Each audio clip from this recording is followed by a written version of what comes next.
the warning ignored. The grand chamber of the Galactic Council glowed with cold, artificial light.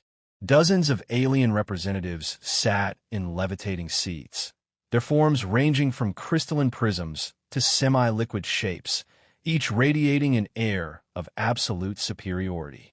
At the center of the chamber, a massive holographic projection shimmered, a pale blue dot spinning slowly against a field of stars. Earth, this is the target, intoned High Envoy Kale White of the Siren Collective, his voice reverberating with authority. Primitive, unarmed, insignificant. A species barely scraping survival on one small, blue planet. I see no reason for concern. Laughter rippled across the chamber. Many of the species had monitored Earth for centuries, dismissing humanity as incapable of interstellar relevance.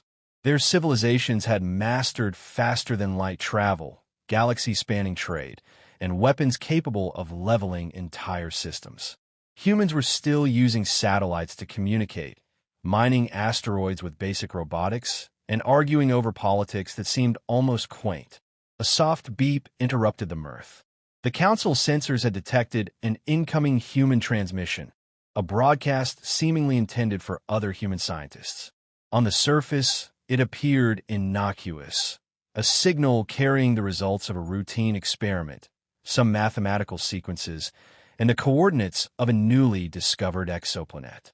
Another one of their primitive communications, muttered counselor trees of the Vorith Empire. We've seen them before. Harmless chatter. Nothing to worry about. The holographic display flickered. For a fraction of a second, the message revealed more than mere numbers. It carried patterns of coordination and predictive algorithms that were subtly embedded within the transmission.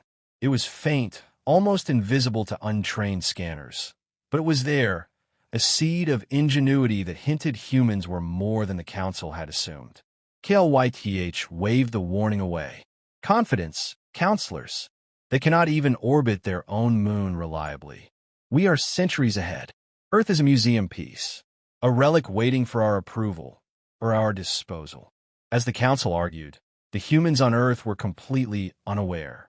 In a laboratory nestled among the sprawling megacities of New Shanghai, Dr. Lena Patel adjusted a series of receivers, monitoring deep space anomalies with precision. A soft hum vibrated through the lab as computers interpreted incoming transmissions from distant probes. Interesting, she murmured, eyes narrowing at a series of repeating wave patterns. It's not random. Something's manipulating the signal, like it knows we're watching. In homes across Earth, amateur radio enthusiasts and private observatories picked up strange, encoded bursts, patterns humans instinctively found curious. Across continents, people unknowingly intercepted fragments of what would later be considered the first human warning to the galaxy. Simple sequences disguised as ordinary broadcasts. Yet embedded within them were lessons in adaptability, improvisation, and an almost preternatural anticipation of external interference. Back in the Council chamber, the aliens failed to perceive it. Their sensors reported nothing unusual. See, Kale White said smugly, spreading his appendages. Primitive humans sending meaningless numbers. Nothing to fear. They are unaware, unprepared, and weak. Counselor trees shifted uncomfortably. Perhaps we underestimate them.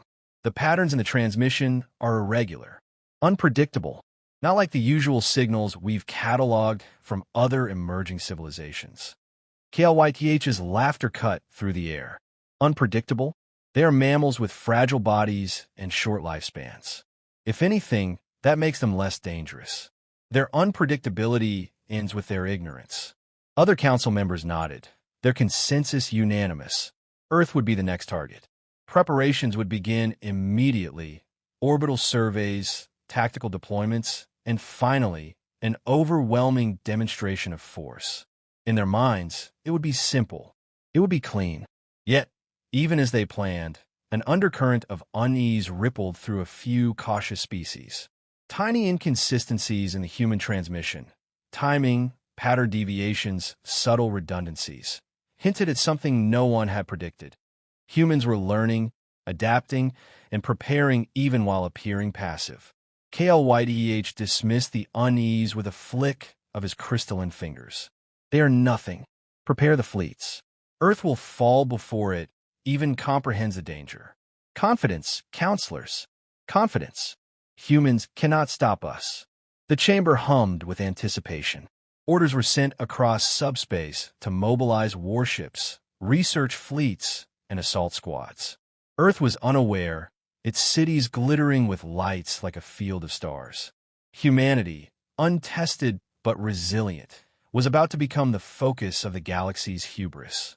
And all it took was one human transmission to plant the first seeds of doubt. The first strike. The silence of space was shattered by the distant hum of alien engines. Through the void, the first wave of the Council's warships glided with quiet menace, massive and gleaming with weapons no human I had seen in person. The fleet moved in precision formations, each ship calculated to overwhelm any potential defense. To the Council, the operation was simple, an effortless demonstration of supremacy over a primitive world. Earth's orbit was calm, almost serene, as satellites and observatories continued their routine monitoring. Yet beneath the calm surface, humans were quietly aware. A web of sensors, civilian, military, and improvised, had already detected the approaching vessels. The readings were accurate enough to calculate trajectories and velocities, but they told little of the alien intention. Dr. Lena Patel, now coordinating from a newly established orbital command center, leaned over a holographic projection of the fleet. "They're moving faster than expected," she murmured. Her fingers danced over the interface, triggering simulations that accounted for countless variables. Engineers, students, and volunteers from around the globe watched and contributed, a decentralized human network of observers, analysts, and tacticians. A Council scout vessel, sleek and angular, emerged from subspace, scanning the planet with high-frequency beams. Its sensors were designed to detect life, energy usage, and planetary defenses. What it found was odd. Humans were broadcasting signals and patterns that seemed nonsensical, chaotic even, but each contained subtle redundancies and misdirections, almost as if the planet itself was a living trap. Captain Rhea Vance, commanding Earth's orbital defense fleet, smiled. "They think this is a random planetary signal," she said, adjusting a relay. "Let's see how they handle a little unpredictability." As the scout approached, automated drones and satellites shifted into position, not for direct attack, but for deception. Holographic decoys mimicked massive human-built structures, masking real assets and creating phantom energy signatures. Electromagnetic pulses were prepped, not to destroy, but to confuse alien sensors. Even civilian observatories contributed, amateurs transmitting bursts of signal interference that to alien scanners seemed perfectly natural. The Council fleet, confident in their superiority, advanced without caution. The Scout was the first to engage, sending a probe into the lower atmosphere of Earth. It was immediately overwhelmed, not by weapons, but by the planet's intricate web of counter-signals. The probe interpreted false readings, diverted away from key cities, and ultimately triggered minor self-defense maneuvers that seemed illogical to the aliens. Inside the Council chamber, Galactic's smugness began to waver. "It's inaccurate," he said, scanning reports. "How can a primitive species manipulate our probes like this? It defies logic. Perhaps it's a fluke." Counselor Trees suggested cautiously. "But the signals, they're consistent. Repetitive errors in our calculations suggest deliberate interference." Meanwhile, humans prepared the next phase. Orbital weapons platforms and astro-mounted interceptors were in place, but their true strength lay not in firepower, but in anticipation. Humans had studied the aliens' tactics, using simulations to predict likely attack patterns. Each move the Council made, humans had already devised a response. One step ahead, yet invisible, subtle, and harmless if left unchecked.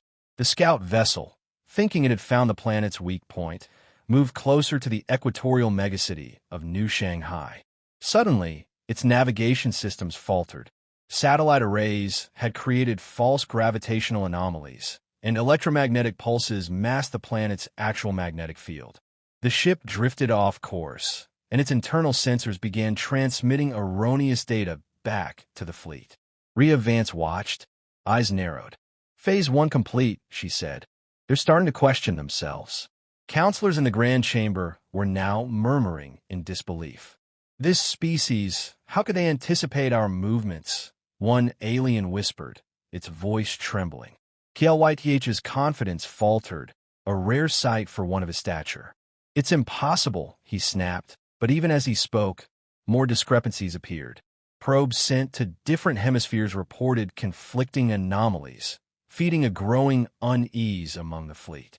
On Earth, the human population continued daily life, largely unaware of the approaching warships, yet playing their part in the defense. Amateur engineers patched together networked relays, scientists designed real-time signal decoys, and civilians transmitted bursts of interference into space. Every contribution, however small, was part of a coordinated effort far beyond what the aliens had predicted. By the time the first Council frigates neared low orbit, their sensors were in disarray. Systems that should have mapped every human structure were flooded with false readings. Minor collisions with decoy satellites caused confusion and panic among the crews. What had been expected as a simple reconnaissance became a chaotic trial, with the humans remaining eerily calm. KLYTH's voice cracked over the Council comms, almost unrecognizable in its anger. "Retreat. No, just formation. What are they doing?" Panic rippled through the chamber as the fleet's movements became erratic, and for the first time, the Council realized they were facing an intelligence far more sophisticated than anticipated. And on Earth, Dr. Patel leaned back, eyes focused on the tracking display. One human transmission, the broadcast that had seemed insignificant months ago, had now revealed its first secret. Humans were unpredictable, resilient, and ready. The Council's confidence, once absolute, had begun to erode. The first strike had failed, not because of brute force, but because humanity refused to play by the rules the galaxy assumed applied to them. And this was only the beginning. Humanity strikes back. By the time the Council fleet regrouped beyond Earth's orbit, hesitation had replaced confidence. The humans had not only survived the first strike, they had manipulated the Council's ships into chaos without firing a single direct shot. Now, the humans were ready to take the initiative. Captain Rhea Vance surveyed the holographic display of the alien formations. "They're disorganized, scattered," she said. "And every movement they make, we've already predicted. Phase 2 begins now." Unlike the aliens, humanity's strategy did not rely on overwhelming firepower. Instead, it leveraged ingenuity, adaptability, and the natural terrain of space. Orbital weapons platforms had been strategically hidden in asteroid belts, their energy outputs masked by decoy satellites. Electromagnetic pulse emitters had been calibrated to confuse alien targeting systems. And for the first time, humans would strike, not from fear, but with calculated precision. The initial move was subtle. A network of modified drones, disguised as space debris, began intercepting communications between the Council ships. Every message received was corrupted, delayed, or redirected. Orders sent from command vessels were misinterpreted by subordinate ships, creating minor collisions and forced evasive maneuvers. To the aliens, it seemed like the fleet itself was unraveling. In low orbit, the humans initiated their first tactical maneuver. A decoy city projection, an entire simulated megacity, began emitting powerful energy readings. Alien sensors locked onto it, mistaking it for a critical human facility. Missiles and beam weapons were fired, only to strike the illusion, triggering a cascade of false alarms across the fleet.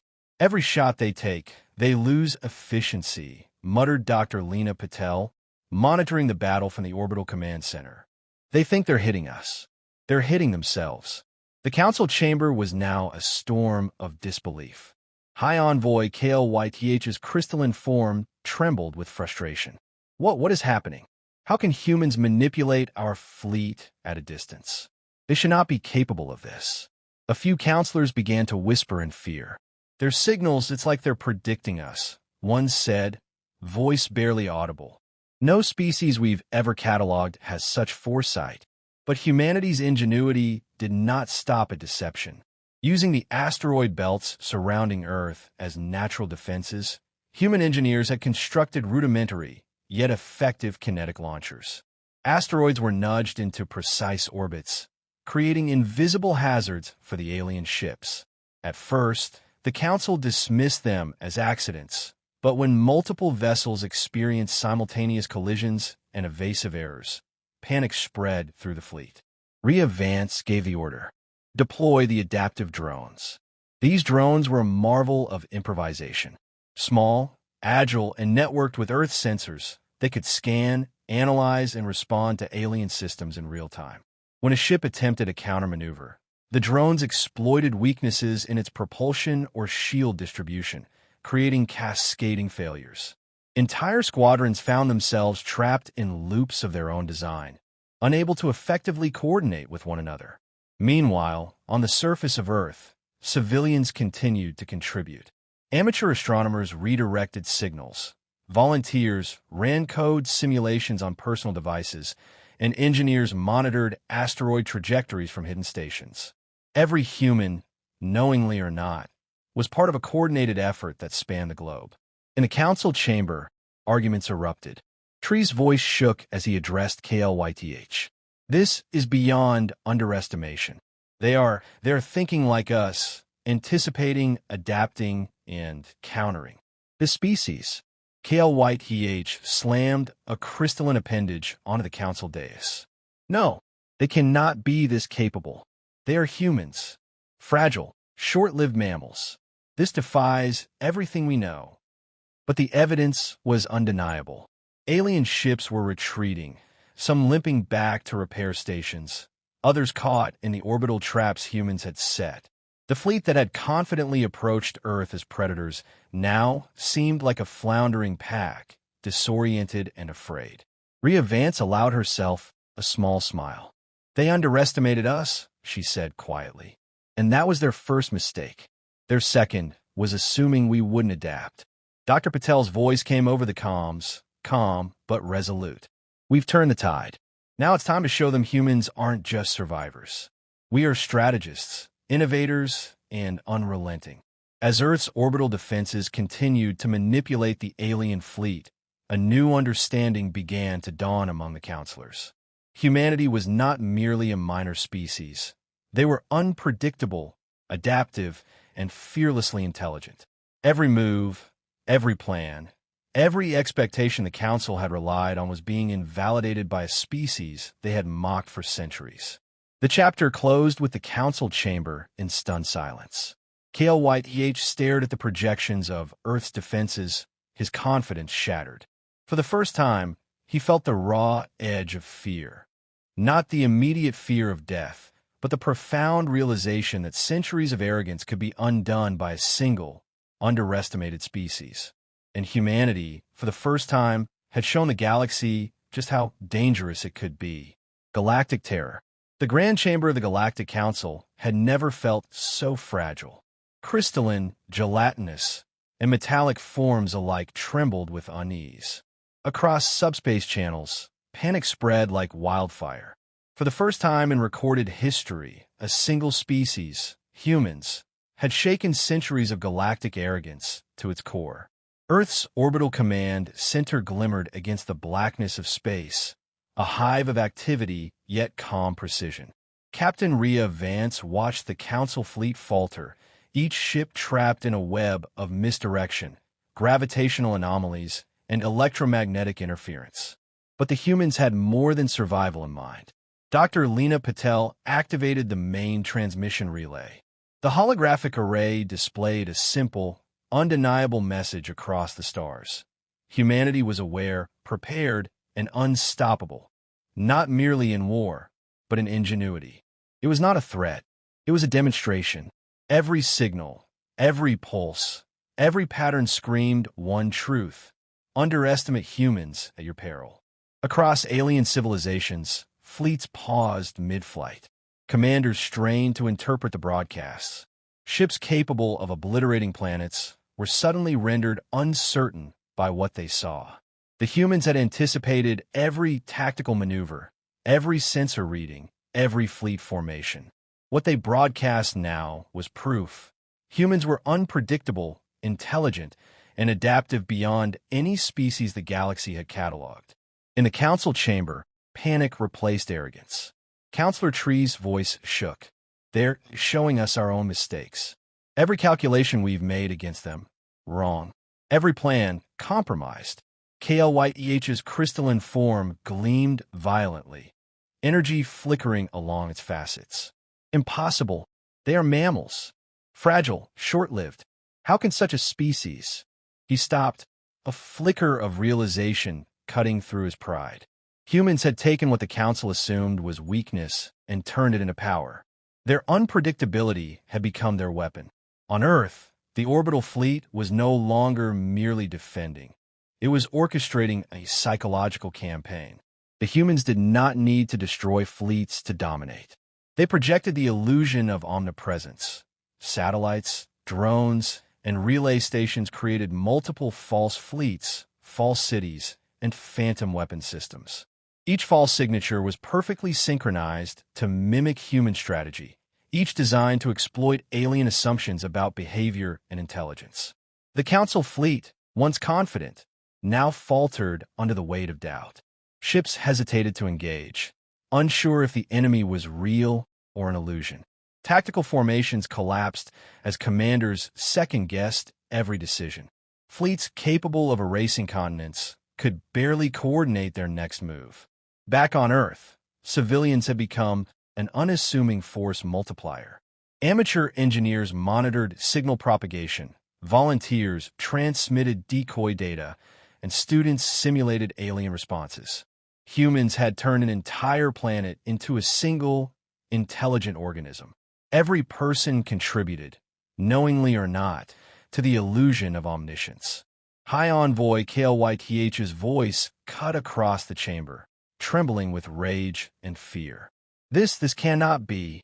They are predicting us, anticipating us, mocking us. Tree's voice, once a whisper of doubt, now rang with terror. They're not just defending, they're asserting dominance. Every signal, every projection, it is proof. Humanity is beyond us in ways we cannot even calculate. The human broadcast reached its crescendo. Across the galaxy, ships of the Council and allied species halted in awe and fear. Entire systems reconsidered alliances and strategies. Plans to subjugate humanity were abandoned before they were executed. Humanity had done something no species had achieved before. It had instilled genuine, systemic fear without firing a single annihilative shot. Captain Vance turned to Dr. Patel. "Do they understand yet?" she asked. Dr. Patel's eyes glimmered with quiet triumph. "I think they finally do." One transmission, that was all it took. The Council scrambled. Retreat orders were issued, but hesitation paralyzed the fleet. Every attempt to regroup only fed the humans' narrative of omnipotence. Alien commanders began to doubt the competence of their own leaders. Confusion rippled across hundreds of light years.